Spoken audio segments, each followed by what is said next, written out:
Fernanda, tenho 18 anos, moro em Vitória, Espírito Santo. Sonda-me, Senhor, e me conhece, quebranta o meu coração,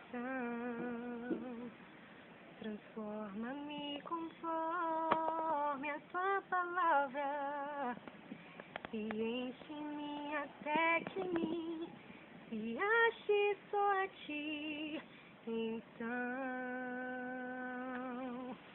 usa-me, Senhor, usa-me como um farol que brilha à noite, como ponte sobre as águas, como abrigo num deserto, como flecha que acerto o alvo. Quero ser usado da maneira que te agrade, em qualquer hora e em qualquer lugar. Eis aqui a minha